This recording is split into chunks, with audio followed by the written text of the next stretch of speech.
मृत लोक को जीवित दर्शाई दुई थर जमी पंजीकरण करने घटन संबलपुर डीएसआर समेत 5 जन इतिमध्य आरेस्ट हो सारे बोधहुए डीएसआर आरेस्ट हेबा ओडिशा इतिहास रे प्रथम घटना।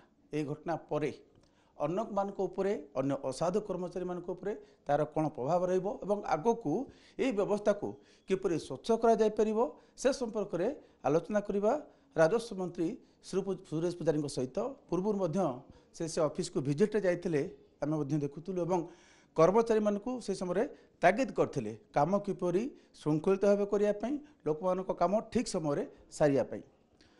काली घटना डीएसआर निजे अरेस्ट होबा निजे प्रत्यक्ष बा अप्रत्यक्ष भाव संश्लिष्ट होबा ए घटना रे ये एवं परवर्ती समय गिरफ होबा ये की संदेश होउछि? नहीं संदेश तो लाउड एंड क्लियर जदि जालियाती करिवो जदि लांच नब ताले जेल को जीव ये क्रम प्रकृत गुड़िए आईटी सेक्टर को मध्य आम व्यवहार करूँ किमिति लोक ठीक समय सेवा पाइबे। डीएसआर ऑफिस सब स्मार्ट सर्विलेंस रो नजर रे अच्छी 6-6टा सीसीटीवी लगी भुवनेश्वर थी आम 232टा डीएसआर ऑफिस एवं 30टा डिस्ट्रिक्ट रजिस्टर ऑफिस ताकू आम निरीक्षण रखुचु पूरा कार्य ऑफिस खोलला ठारू ऑफिस बंद होला पर्यंत कौन करूचंती क्यों सेवा पाइबा लोक आसुची ताकू किमिति व्यवहार करूचंती तार काम केते समय सरुची ठीक समय सरुची कि नहीं किए उत्कोच मागुची कि सब विषय सर्विलेंस रे अछि। तार बाहर आम से सिस्टम डेभलप करूँ कि जो मैंने सेवा पाइबारे विलंबित हो से आमको कंप्लेन करें। तार बाहर ये कार्य को तदारख करने विजिलेंस सागर मोर कथबार्ता होती जेहेतु आपणकर डीएसआर ऑफिसटा गोटे दुर्नीतिर परिस्थिति सृष्टि करे विभिन्न समय बेनामी काम करने लोक आसती बहुत समय बेनियम काम करने भी लोक आसती से आगुरी कौन होता आगुरी जोटा होता जड़े बिक्री करने आसिले जो संपत्ति बिक्री कर तार संपत्तिर से मालिक की नुह किसी देखार आवश्यक नाला जी आसला रजिस्ट्रेशन करुले सेटा मध्य परिवर्तन है जी आसो से प्रकृत से व्यक्ति तार जमी कौन जमीर पट्टा अच्छी ना नहीं ये सब देखला जाकरी रजिस्ट्रेशन हो तमाम क्रॉस चेक मेकानिज्म अच्छी ता सत्य आई स्कैनिंग कथा रही आपंकर आधार कार्ड ताकू करेंगे संजोग ठीक मैच कर नहीं ता सत्य मृत लोक को जीवित दर्शक नकली लोक को ठिया कर ये तो संभव हवा कथा नुहे। आगु एवं देखूँ एवं मोर डायरेक्टर जनरल ऑफ पुलिस सागर कथबार्ता होता गृह सचिव सागर मोर कथबार्ता होता आगु कौन होता आगु केवल एभलिया सरकारी ऑफिसर माने विजिलेंस डिपार्टमेंट रो नजर रे आसुतिले राडार रे आसुतिले प्रिवेंशन ऑफ करप्शन एक्ट गोटे स्पेशल एक्ट किंतु प्रिवेंशन ऑफ करप्शन एक्ट रे जो व्यवस्था अच्छी इंडियन पेनाल कोड रे मध्य से व्यवस्था जे आजिकली इंडियन पेनाल कोड को न्याय संहिता कहते सबू दफा एभलिया अपराध नहीं जो अपराधर पंजीकरण इंडियन पेनाल कोड रे ही नहीं यहाँ को विजिलेंस केस कर पारता किंतु विजिलेंस डिपार्टमेंट सरकारी कर्मचारी मान संख्या देखला बेलू बहुत कम तेणु जनरल पुलिस को आम कम लगेबार आरंभ करूँ vigilance come prevention of corruption पे प्रिवेंशन ऑफ करप्शन को लेकर पुलिस केस दर्ज कर यहाँ प्रथम घटना है जुलाई मसरे ए बाबद डीएसआर मान को तागिद कराइला संबलपुर डीएसआर को तागिद कराइला गुड़िए अनियमितता परिलक्षित है ताकू से माने विजिलेंस एवं स्टेट पुलिस रो अम्ब्रेला भितर मध्य थिले तार सत्वे सब जानला परे मध्य गोटे मृत व्यक्तिर नारे रजिस्ट्रेशन करवा रजिस्ट्रेशन हला परे पुणी जो जीवित लोक नारे रजिस्ट्रेशन है ताठ पुणी आउ गोटे रजिस्ट्रेशन करवा इटा देखु जड़े व्यक्ति विशेषर काम नुह मोर एसपी सांगे भी कथबार्ता होती एवं इन्वेस्टिगेटिंग ऑफिसर सांगे भी कथबार्ता होती उच्च पदस्थ पुलिस अधिकारी मान संगे कथा लगी जे यहाँ केवल डाल रे आम अच्छू आम मूल को जावाई चाहूँ जे ए क्यों क्यों व्यक्ति संपृक्त अच्छा से मैंने ये कम केबे ठारू करुले आउ ये केतेटा जालियाती करिसेंती से बाबद आम जोटा टाउन थाना सब इन्स्पेक्टर तदंत करते डीएसपी जड़े करेंगे एवं गोटे टीम गठन करूँ जो मैंने ये निर्दिष्ट अपराध को ही तदंत करवा किसी करेंगे नहीं ता अर्थ अति शीघ्र केमी तदंत समाप्त हो एवं मूल पर्यंत आम जीवु। दुई ये घटना को लेकर राजस्व विभाग अधिकारी मैंने आसवे पूरा 3 वर्षर तनाघना करने आउ कौन कौन ये जालियाती होता। 3 ये गिरफ होता डीएसआर को निलंबन करने मु निर्देश दे सारी आजिकल बेलू से निलंबन हेबे एवं ये भाया अन्य क्यों क्यों डीएसआर ऑफिस रे होची सेटा मध्य एबे स्कैनर को आसीबो। तेणु जो माने सरकारी कर्मचारी अछंती डीएसआर अछंती रजिस्ट्रेशन काम रे अछंती से माने भलो करी जानि थांतु से माने जो दरमा पाउछंती पर्याप्त दरमा पाउछंती जे सेवा नेबा पे आउची तार पैसा रे से दरमा पाउछंती तेणु ता टिकस रे दरमा पाइबो पुणी ताठारू अधिक किसी आशा करिवो जालियाती करिवो बोले लिखि रखि तांतु तांकर ठिकाना डीएसआर ऑफिस हम नहीं तांकर ठिकाना जेल हम। ए क्षेत्र रे ये तो बाड़ फसल खाइला बड़ी कथा कारण लास्ट चेक से करिया कथा जदि अन्य माने भूल करछंती सेही स्तर रे सेही लेवल रे ताको क्रॉस चेक करिया कथा अर्थात बाड़ फसल खाउची नहीं से परा जदि जड़े मृत व्यक्ति को मध्य माने जीवित करि पारुछंती एमानकर दुस्साहस देखंतु डाक्टर जोटा को मृत व्यक्ति को जीवित कर पारे नहीं जड़े डीएसआर मृत व्यक्ति को जीवित करदे ताकू पुणी तार उपस्थान डीएसआर ऑफिस रे करदे एवं तार दस्तखत करदे बिक्री करने पाई दलील ये अस्पर्धा एथिपाई करुछंती जे ये माने भावुछंती जे जहाँ भूल कले मध्य आमे वर्ती जीवु। एबे जो सरकार अच्छी समस्त मन रखी थांतु क्या शीघ्र हम क्या विलंब हम दुर्नीति करुवा लोक सब जेल को जीव। सिंडिकेट न होउछंती जमी दलाल मीडिएटर एवं किछि प्रोफेशनल माने हेबिचुएटेड ऑफेंडर से माने अछंती एवं ताको सहित सरकारी कल रो अधिकारी इस्थिरे कौन होउची देखंतु मानसिकता खराब हो जाइए दरमाटा को निजर अधिकार भावुंट एवं दरमा बाहर जो जोठी उत्कोच मिलबार संभावना अच्छी किछि अधिकारी भावुंट जे इटा मध्य आमर अधिकार एतिके बुझी पारु नाहंती जो दरमा पाउछंती सेई लोकर टिकस रु सेमाने दरमा पाउछंती अनधिकृत आयटा भी तांकर अधिकार अधिक अनधिकृत आयटा मध्य तांकर अधिकार रे परिणत हो जाइछि एवं सबुथुरु महत्वपूर्ण विषय हला ये सरकारी अधिकारी माने मध्य मो पाखु प्रथम मो मंत्री हाल को मो पाखु आसीबाटा आरंभ करे ट्रांसफर पोस्टिंग पे मो कहले तुम एठिक आसीबार अधिकार तुमर नहीं ओडिशा सर्विस कोड कहूँ तुम्हें क्यों सीमा पर्यंत जापर मंत्री को मुख्यमंत्री प्रथम दिन मुझे देखली जो ग्रीभांस थिला से ग्रीभांस रे अधारू अधिक सरकारी अधिकारी बोले भाई तुम्हें कुआड़े तुमर ग्रीभांस नुह ये साधारण लोकों ग्रीभांस एवं तुम कामटा हूँ जो ग्रीभांस आसो तुम समाहित कर तुम्हें कौन ग्रीभांस धरिकी आईच सरकारी ऑफिसर हे केते लोक सरकारी ऑफिसर 100 लोकरे गोटे 2टा लोक सरकारी चाकरी पाउछंती सी मैंने पाउछंती 98 लोकर सेवा करी बोलिकी एबे सरकारी चाकरी भी दरकार एवं चाकरी क्यों जगटा को जीवे क्यों जगार सुविधाजनक क्यों जगार गले 2 पैसा उपार्जन हम पैसा मिल ये मानसिकता को ये सरकार भांगिब सरकारी अधिकारी माने जो माने भल काम बहुत अच्छा बहुत भल काम कर निष्ठापर भाव से माने जो काम कर साधुतार काम कर पुरस्कृत हेबे एवं असाधुता काम करुवा लोक दंडित हेबे।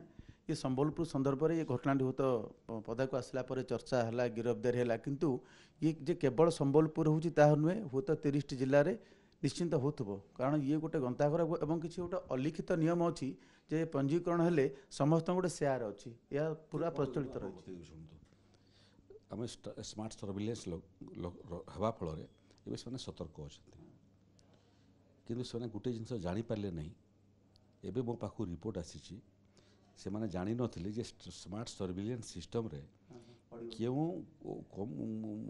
ଅଧିକାରୀ ଏବଂ କର୍ମଚାରୀ କେତେ ଘଣ୍ଟା ଅଫିସ୍ ଦପ୍ତରରେ ଅଛି ସେଟା ମଧ୍ୟ ରେକର୍ଡେଡ଼ ହେଉଛି ମାନେ ଜାଣିନଥିଲି। ଏବେ ଯେତେବେଳେ ମୁଁ ରିପୋର୍ଟ ମାଗିଲି ଦେଖିଲା ବେଳକୁ ଗୁଡ଼ିଏ ସରକାରୀ କର୍ମଚାରୀ ଡିଏସ୍ଆର୍ ଅଫିସ୍ରେ କିଏ 3 ଘଣ୍ଟା ରହିଛି କିଏ 4 ଘଣ୍ଟା ରହିଛି। ଇଏ ସମସ୍ତଙ୍କର ନୋ ୱାର୍କ ନୋ ପେ କରିଦେଇଛୁ ଆମେ। 8 ଘଣ୍ଟା କାମ କରିବ ନାହିଁ, 8 ଘଣ୍ଟାରୁ କମ୍ କରିବ ହାଫ୍ ପେ ହେବ, 4 ଘଣ୍ଟାରୁ କମ୍ କରିବ ନୋ ପେ ହେବ। ଲାଗୁ ହେଇଗଲାଣି ଏକ। ଦ୍ୱିତୀୟ, ଏବେ ସେମାନେ କ'ଣ କରୁଛନ୍ତି, ଯେଉଁ ଯେଉଁ ଜାଗାରେ କ୍ୟାମେରା ଲାଗିଛି କ୍ୟାମେରା ବାହାରେ ଅଫିସ୍କୁ ଆସିକରି ଯେଉଁମାନେ ସେବା ଗୃହୀତା ଆସିଛନ୍ତି ନେବା ପାଇଁ ତାଙ୍କ ସାଙ୍ଗରେ କଥାବାର୍ତ୍ତା କରୁଛନ୍ତି। ଏମାନଙ୍କୁ ଜାଣିନାହାନ୍ତି ଯେ ଯେଉଁଠି କ୍ୟାମେରା ସଲା କ୍ୟାମେରା ବାହାରେ ଭିଜିଲାନ୍ସ ଅଛି। ଖଣ୍ଡଗିରିର ଜଣେ ମହିଳା ଅଧିକାରୀ ଗିରଫ ହେଲେ ନା, ଗିରଫ ହେଲା ପରେ ରହୁଛନ୍ତି ସେଠି ମଧ୍ୟ ମୁଁ ଭିଜିଲାନ୍ସ ଡାଇରେକ୍ଟରଙ୍କ ସାଙ୍ଗରେ କଥା ଲାଗିଥିଲି ଯେ ଅନୁସନ୍ଧାନ କରାଯାଉ, ତଦନ୍ତ କରାଯାଉ ଯେ ଯେଉଁ ବ୍ୟକ୍ତିଟା କିରାଣୀଟା ଲାଞ୍ଚ ନେଲା 20,000 ସେ ନିଜ ପାଇଁ ନେଲା କିମ୍ବା ତାର ଉଚ୍ଚ ଅଧିକାରୀମାନଙ୍କର ପାଇଁ ନେଲା। ଏବେ ସେମାନେ ତଦନ୍ତ କରିବାରୁ ବିଭାଗୀୟ ତଦନ୍ତ କରିକି ଡିଏସ୍ଆର୍କୁ ମଧ୍ୟ ସସ୍ପେଣ୍ଡ କରିଦେଲୁ।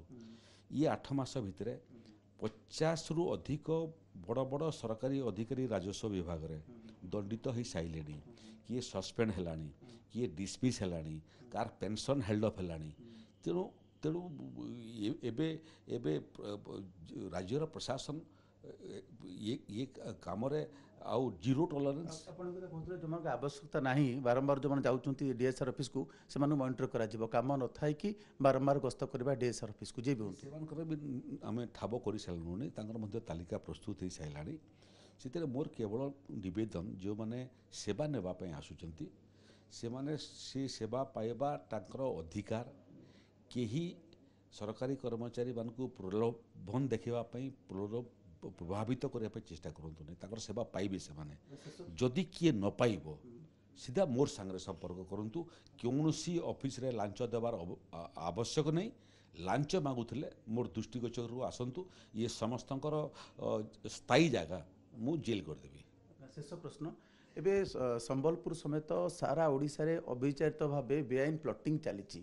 କୌଣସି ସ୍ଥାନୀୟ ଅଥରିଟି ଯେମିତିକି ଏଠି ଏସ୍ଡିଏ ହେଲା କିମ୍ବା ସେଠି ବିଡ଼ିଏ ହେଲା, ଲୋକାଲ ଅଥରିଟି କାହାର ବିନା ଅନୁମୋଦନରେ ଅତି ଅବିଚାରିତ ଭାବେ ଚାଲିଛି ଏବଂ ୟାକୁ ଇଏ ହିଁ ଗୋଟେ ପ୍ରମୋଟ୍ କରୁଛି ଅସାଧୁ ଯେଉଁମାନେ ଦଲାଲ ମାନେ ଅଛନ୍ତି ଏବଂ ଲୋକମାନଙ୍କ ଭିତରେ ମଧ୍ୟ ଜମି କିଣିବାର ଯେଉଁ ଅତ୍ୟଧିକ ଉତ୍ସାହ ଅଛି, ଆମେ ଏକାଧିକ ଜମି ହାସଲ କରିବୁ, ସେଇଥିପାଇଁ ବେଆଇନ ପ୍ଲଟିଂ ଚାରିଆଡ଼େ ଚାଲିଛି। ନା କୌଣସି ଅନୁମୋଦନ ନିଆଯାଉଛି, ନା ଆପ୍ରୁଭାଲ ଲୋକାଲ ଅଥରିଟି ନିଆଯାଉଛି। ୟାକୁ ଚେକ୍ କରିବା ପାଇଁ କିଛି ବ୍ୟବସ୍ଥା କରାଯିବ, ବର୍ଷ ଧରି ଚାଲିଛି। ସେଇଟା ଦେଖନ୍ତୁ, ଗୋଟେ ତାକୁ ରେଗୁଲେଟ୍ କରିବା ପାଇଁ ବହୁତ ସହରାଞ୍ଚଳରେ ମୂଳତଃ ଯେଉଁଟା corporation area, development authority area ଯେଉଁଟା, ସେଥିରେ ଡେଭଲପମେଣ୍ଟ ଅଥରିଟି ଆକ୍ଟ ଅଛି ଯିଏ ରେଗୁଲେଟ୍ କରୁଛି। ଦ୍ୱିତୀୟରେ କେନ୍ଦ୍ର ସରକାରଙ୍କର ମଧ୍ୟ ଗୋଟେ ଆଇନ ପଳେଇଲା, ରେରା ଆଇନ ପଳେଇ ଆସିଲା ଜମି ବିକ୍ରିକୁ ରେଗୁଲେଟ୍ କରିବା ପାଇଁ। ଇଏ ଦୁଇଟା ଆଇନ ଭିତରେ ମଧ୍ୟ ଗୁଡ଼ିଏ କନଫ୍ଲିକ୍ଟ ଅଛି, ସରକାର କେବେ ଦେଖିଲେ ନାହିଁ। ଏବେ ଆମେ ଦେଖୁଛୁ ଯେ ଯଦି ରେରା ଲାଗୁ ହେବ, ଆମେ ଅନୁଭବ କରୁଛୁ ଯେ ହୁଏତ ଓଡ଼ିଶା ଡେଭଲପମେଣ୍ଟ ଅଥରିଟି ଆକ୍ଟର ଆବଶ୍ୟକତା ନାହିଁ, ତାକୁ ଆମେ ସମାପ୍ତ କରିଦେବୁ। ହେଲା। ଦୁଇ, ଆବଶ୍ୟକ ମଧ୍ୟ ଲୋକଙ୍କ ପାଖରେ ଅଛି, ଜମି ଥିବା ଲୋକଙ୍କ ପାଖରେ ଝିଅ ବାହା କରିବେ, ମେଡ଼ିକାଲ କେସ୍ ହେଇଗଲା, ତାର ଜମି ବିକ୍ରି କରିବା ପାଇଁ। ଏବେ ଆମେ ପ୍ରୋକ୍ଲାମେସନ୍ ଅଲରେଡ଼ି କରିସାରିଛୁ ପାର୍ଟ ପ୍ଲଟ୍ ବିକ୍ରିର।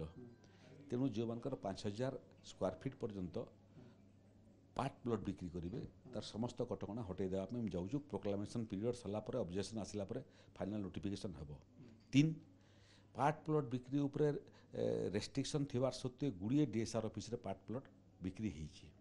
ଏବେ ଆମେ ତାଲିକା ପ୍ରସ୍ତୁତ କରୁଛୁ ଯେଉଁମାନଙ୍କର 100ରୁ ଅଧିକ ପାର୍ଟ ପ୍ଲଟ୍ ବିକ୍ରି କରିଛନ୍ତି ଅଧିକାରୀମାନେ, ସେ ସମସ୍ତଙ୍କର ମଧ୍ୟ ଡ୍ରାଫ୍ଟ ଚାର୍ଜ କରି ସାଇଲୁଣି ଆମେ।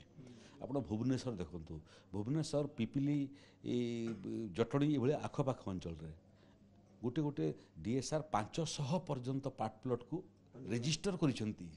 ହେଲା, ସବୁ ଡ୍ରାଫ୍ଟ ଚାର୍ଜ ହେଲେଣି। ତେଣୁ ଯେଉଁମାନେ ଅତୀତରେ ଏଭଳିଆ ଭୁଲ କାମ କରୁଥିଲେ, ବେଆଇନ କାମ କରୁଥିଲେ ଏବଂ ସେଥିରେ ଅର୍ଥ ଉପାର୍ଜନ କରୁଥିଲେ ଓ ବର୍ତ୍ତି ଯାଉଥିଲେ, ଏବେ ରିଭ୍ୟୁ ହୋଇକରି କାର୍ଯ୍ୟାନୁଷ୍ଠାନ ଆରମ୍ଭ ହେଲାଣି। ଯେଉଁମାନେ ଅତୀତର ଭୁଲ କରିଥିଲେ ତାଙ୍କ ବିରୁଦ୍ଧରେ ବି କାର୍ଯ୍ୟାନୁଷ୍ଠାନ ନେବୁ, ଯେଉଁମାନେ ବର୍ତ୍ତମାନ କରୁଛନ୍ତି ତାଙ୍କ ବିରୁଦ୍ଧରେ ବି କାର୍ଯ୍ୟାନୁଷ୍ଠାନ ହେବ, ଭବିଷ୍ୟତରେ ଯେଉଁମାନେ କରୁଛନ୍ତି ତାଙ୍କ ବିରୁଦ୍ଧରେ ବି କାର୍ଯ୍ୟାନୁଷ୍ଠାନ ହେବ। ଏକ।